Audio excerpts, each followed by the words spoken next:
Talvez depois de toda essa vingança ele não teve forças para prosseguir e acabou falecendo no lugar da sua vingança final. Esse lugar foi lembrado, então não foi esquecido por ninguém.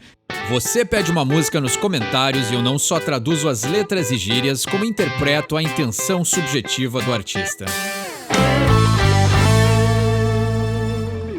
Obrigado ao Felipe por pedir The Flash of the Blade, da clássica, maravilhosa, fantástica banda Iron Maiden, né? Depois de eu ter traduzido Ghost, Iron Maiden é a banda que mostra que se tu tem uma capa cheia de anjos, demônios, fogo, serpentes, tridentes, tu tem que fazer um som que faça jus a toda essa capa demoníaca, né? E a Iron Maiden é a banda que mostra como se faz um som que faz jus à sua imagem, né? Olha só, Ed na capa, vestido de faraó, sentado no meio das pirâmides. Tá aí um disco que é fantástico, que evoca o imaginário das pessoas, e quando dá play naquela maravilha musical, só sai coisa boa. Aprende, Ghost, aprende como é que se faz, né? Lá nos anos 80, os caras já sabiam como fazer um som de primeira aliado a uma imagem que evoca o imaginário dos ouvintes. Então fica aqui o meu convite para vocês que estão assistindo esse vídeo. Peçam mais Iron Maiden, vamos traduzir mais Iron Maiden, né? Vamos fazer das sextas-feiras um dia de traduzir clássicos, coisa boa, coisa que a gente conhece e sabe que é bom e que merece ser falado, traduzido e eternamente idolatrado, né? Vamos falar mais de Black Sabbath, vamos falar mais de Deep Purple, vamos falar mais de Iron Maiden, vamos falar mais de Rainbow, o Rainbow dos anos 70, não o Rainbow de hoje em dia, que está totalmente distorcido e deturpado. Vamos falar de coisa boa, vamos falar de rock and roll, vamos falar da Gênesis, vamos falar de Gênesis, vamos falar de todas as coisas que criaram o template, o manual de como se fazer música boa, que as bandas hoje em dia não estão seguindo. Então nos resta a voltar ao passado e graças a Deus que ele existe e foi documentado. Powerslave, assim como os discos da era clássica e de ouro, né, época áurea do Iron Maiden, foram produzidos pelo Sr. Martin Birch, né, e ele aí, clássica figura, produziu os discos de Deep Purple, né, e ele foi escolhido para produzir o Iron porque o Bruce era muito fã de Deep Purple, e aí ele pegou o cara e disse, não, produziu eles, produz nós, né? Então é muito interessante a gente ver como existe aí essa idolatração de um cara, né? Esse aprecio pelo trabalho que o cara realizou em outras bandas e ele soube trazer aí pro Iron toda a sua experiência, né? Infelizmente a biografia do Bruce não é muito boa, assim, né? Mas foi ali que eu li alguns detalhes das gravações, assim. E o Martin Birch era um cara muito perfeccionista, né? Isso é uma coisa que dá pra ver no trabalho do Iron, né? Ele era um cara que fazia e extraía o melhor que a banda tinha pra oferecer e resultou realmente nessa época clássica áurea que vale a pena ser escutada e comentada até os dias de hoje, né? Fica aqui minha crítica porque a biografia do Bruce realmente, né? A gente chega ali esperando ouvir mais histórias sobre a banda que fez ele ficar famoso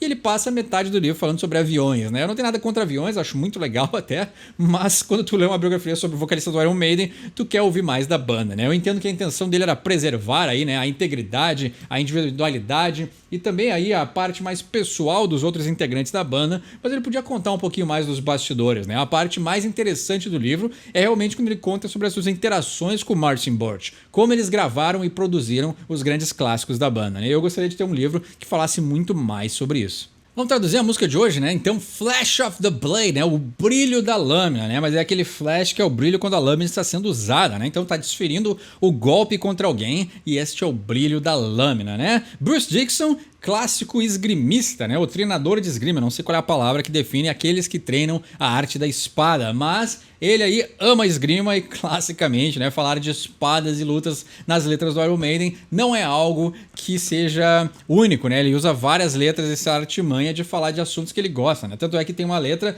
bem mais recente na carreira do Iron que ele fala sobre aviões, né? Então, o Bruce, mas ele sempre foi um cara muito criativo e ele tira inspirações de lugares muito variados e não só da vida real, mas ele gosta muito de histórias folclóricas, ele gosta de livros, filmes, então ele tira inspirações de coisas muito interessantes e de histórias muito ricas e eu imagino, né, faz tempo que eu não leio essa letra, eu imagino que a história dessa letra não seja diferente, né?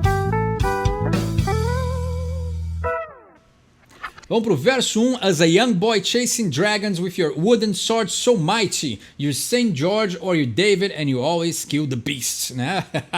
Esse som é demais, né? Um petardo. Quando eu falo aí que o antídoto pra balada é o embalo, esse é o tipo de embalo, né? Aquele riff de guitarra já começa ali, entra a batera, só guitarra e batera, demais, genial. E é o baixo dando os acentos ali, fantástico, né? É isso que eu quero, é só isso que eu quero, né? É difícil de fazer isso, claro que é difícil de fazer isso, só o Iron consegue, né? Então, quando era um pequeno garoto correndo atrás, né, perseguindo dragões com a sua espada de madeira tão forte, né? So mighty, né? Tão brava, cheia de força, né? You're Saint George or you're David and you always kill the beast. Então você é o São Jorge ou o Davi, né? O Davi que lutou contra o Golias, né? Então a força menor que conseguiu ganhar de uma força maior. And you always kill the beast. E você sempre conseguiu matar a besta, né? Besta no Iron Maiden também é uma coisa que se repete bastante nessa temática, né?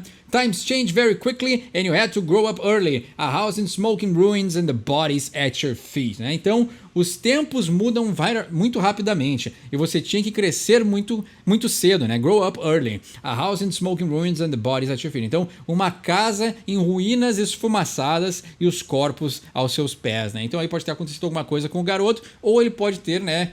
Já que ele era aí tão cedo, um prodígio da espada, ou alguém que teve que lutar muito cedo, talvez ele causou essa destruição nessa casa, né? You die as you lived in a flash of the blade in a corner of a gun. É muito alto. Tem umas harmonias nesse som aí. Eu imagino que seja o próprio Bruce que faz, mas é muito alto, né? Então você morre como você viveu, com o brilho da lâmina, né? Ou seja, né, que tem aquela... Ele tá aqui refazendo aquela clássica frase que é Live by the sword, die by the sword, né? Então você vive pela lâmina, vive pela espada e morre pela espada. Então alguém que está em conflito e em combate, né? In a corner forgotten by no one, né? E em um canto que foi esquecido por ninguém, né? Interessante, interessante. Se o canto foi esquecido por ninguém, então essa ideia de que a história dele é contada, ela é conhecida, né? You lived for the touch, for the feel of the steel, one man and his honor, né? Então você vivia para o tocar, para o encostar e o sentimento do aço, né? Então você encostava e sentia o aço. One man and his honor. Então um homem e a sua honra. Olha só, bem interessante, né? The smell of resin leather, the steely iron mask as you cut and thrust and parried at the fencing master's call. Então aqui é o Bruce fazendo uma menção à esgrima, né? Fencing é o jeito de chamar a esgrima em inglês. Então ele diz the smell of resin leather, o cheiro do couro resinado, the steely iron mask. Então a máscara de ferro metálica, né? Ou seja, a máscara de ferro de aço. Na verdade aqui ficaria redundante, né? Mas eu não sei se talvez a máscara de esgrima ela também não é feita de dois materiais, né? Mas seria a máscara de algum metal, né? Ou a máscara dura como aço, feita de ferro, pode ser também, né? As you cut and thrust and parried at the fencing master's call. Então, enquanto você cortava, o thrust é a ideia de empurrar, né? De atacar frontalmente, né? Então, seria espetar, né? Então, seria o movimento de espetar. And parried é a ideia de rebater ou defender, né? Então, você cortava, espetava e defendia at the fencing master's call. Então, com o chamado do mestre de esgrima, né? Então aqui é totalmente literal essa referência que ele está usando, né? He taught you all he ever knew to fear no mortal man, and now you wreak your vengeance in the screams of evil men. Né? Então ele te ensinou tudo que ele jamais ia saber, né? Ou seja, todo o conhecimento que ele acumulou da sua vida, to fear no mortal man, né? Para não temer nenhum homem mortal, né? Ou seja, não tenha medo de ninguém, porque ele te ensinou tudo que ele sabia, né?